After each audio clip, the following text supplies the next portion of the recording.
Important గా చెప్పేది ఏంటంటే మన ఫ్రంట్ సైడ్ చిన్న విలేజ్ రోడ్ కనపడుతుంది. అక్కడ దిగి బై వాక్ 7 కిలోమీటర్లు నడుచుకుంటా వెళ్తే కదిలివనం మనకు అనుకుందండి. విన్నారా పేరు కదిలివనం పేరు? మనం వెళ్ళి గుహల దగ్గర అక్క మహాదేవ అమ్మవారు కొంతకాలం తపస్సు చేసిన తర్వాత ఆ కదిలివనం వెళ్ళి అక్కడ స్వామివారి ఐక్యత ఏంటంటే అక్కడ విశిష్టత ఏంటంటే అక్కడ ఒకటే బండ ఉందండి. ఆ బండ పైన ఒక 500 మంది కూర్చోడానికి ప్లేస్ ఉంది. దానిపైన సహసిద్ధంగా ఏర్పడా నాపడు వచ్చింది. పూర్వం రోజుల్లో ఋషులకి సాధువులకి అందరికీ అమ్మవారు ప్రవచనాలు చేశారు. అక్క మహాదేవ సంవత్సరాలు కూడా చాలా రచనలు చేస్తారు. ఆ బండ ఏ ఆకారంలో ఉంటుందంటే ఆలచెప్ప ఐడియా ఉందా? సముద్రంలో ఉంటుంది. అది నోరు ఆగిలిస్తే ఎలా ఉంటుంది అలా ఉంటుంది. ఆ బండ పైన శివలింగాన్ని పెట్టారండి. ఏ శతాబ్దంలో పెట్టారో తెలియదు కానీ ఉదయించే సూర్యకిరణాలు కానీ అస్తమించే సూర్యకిరణాలు కానీ లోపల స్వామివారిని పడుతుంటాయి. నల్లమల ఫారెస్ట్ అంటే చాలా దిక్కు ఫారెస్ట్. మనం వచ్చింది కూడా నల్లమల ఫారెస్ట్ లోనే. అదే రవాణా మార్గం ఏరియాలో నల్లమల ఫారెస్ట్ లేదండి. కదిలివనానికి రవాణా మార్గం లేదు కాబట్టి చాలా దట్టమైన అడవి.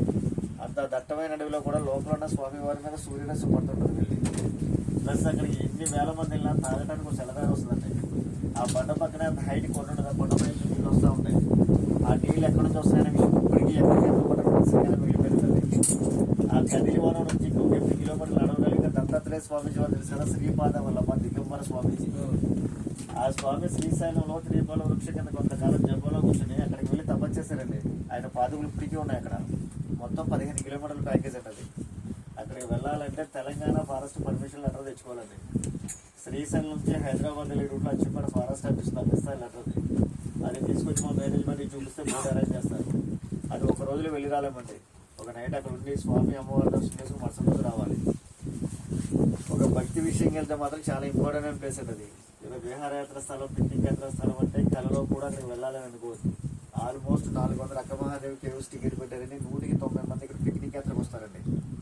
ఇప్పుడు మీరు వెళ్ళేదైతే పిక్నిక్ యాత్ర స్థలం అయితే కాదండి, ఒక ఆధ్యాత్మిక స్థలం. దాన్ని తపో భూమి అని పిలుస్తారు. ఈ తపో భూమిలోకి 70 అడుగులు నడుచుకుంటూ వెళ్ళాలి. ఈ 70 అడుగులో 40 అడుగులు మాత్రమే నడుచుకుంటూ వెళ్తాం. కానీ 30 అడుగులో 15 అడుగులు ఉమ్మిని వెళ్ళాలి, 15 అడుగులు క్రాస్గా వెళ్ళాలి. లోపల చీకటి ఉంటుంది, ఆక్సిజన్ ట్రబుల్ ఉంటుంది, గబ్బిలాలు ఉంటాయి, గబ్బిల స్మెల్ కూడా ఉంటుంది. చీకటిలో వెళ్తుంటా కానీ చాలా జాగ్రత్తగా దర్శనం చేసుకురావాలండి. ఎందుకంటే రాళ్ళు కూడా చాలా షార్ప్ ఉంటాయి లోపల మనం నడిచేటప్పుడు. మీరు విన్నారా శ్రీశైలం ఋషులు సాధువులు యోగులు సిద్ధులు లాంటి వాళ్ళు వస్తారని? శ్రీశైలం అంటేనే ఇళ్లలో దర్శనం కైలాసం అని చెప్తుంటారు.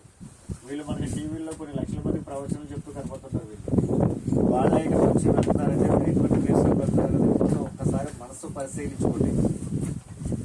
ఇప్పుడు శ్రీశైలం ఋషులు వచ్చిన సాధువులు వచ్చిన ఇక్కడ రావాలంటే ఓన్లీ బోటు మార్గమేనండి. వేరే మార్గం అంటే ఏం లేదు. ఎవరు వచ్చినా బోట్లో వచ్చిన విషయం కూడా చెప్తుంటారు మాకు.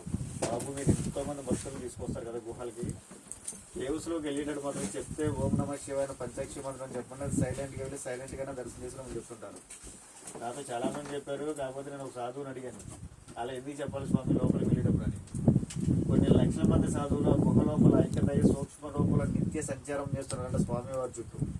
మనం నడిచెళ్ళేటప్పుడు వాళ్ళు మన కాళ్ళ కింద ఏ రూపంలో పడ్డాయి పంచాక్షి మంత్రంలో హరించుకోవడం చెప్పేవాళ్ళు. మీకు ఎవరికైనా మెడిటేషన్ కానీ ధ్యానం చేసి అలవాటు ఉంటే ఒక 2 నిమిషాలు గుహలో నిలబడితే మీరు ఎక్కడ ఉన్నారనే విషయం మీకు అర్థమవుతుంది. దాంట్లో ఉన్న వైబ్రేషన్స్ మీకు అర్థమవుతాయి.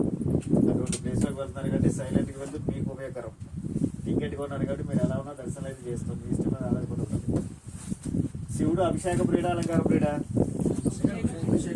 శ్రీశైలం ఉన్న జ్యోతిర్లింగానికి మనం అభిషేకాలు చేస్తాం. ఇక్కడ ఉన్న స్వామికి ఎవరు అభిషేకాలు చేయలేదు. ప్రకృతి మాత్రం సహసిద్ధంగా స్వామికి అభిషేకం చేస్తూ ఉంటుంది. 365 రోజులు ఒక డ్రాప్ వాటర్ లింగం మీద పడుతుంటుందండి. ఆ వాటర్ ఎక్కడ నుంచి వస్తున్న విషయం ఇప్పటికీ ఎవరికి అందుబాటులో ఖచ్చితంగానే మిగిలిపోయింది.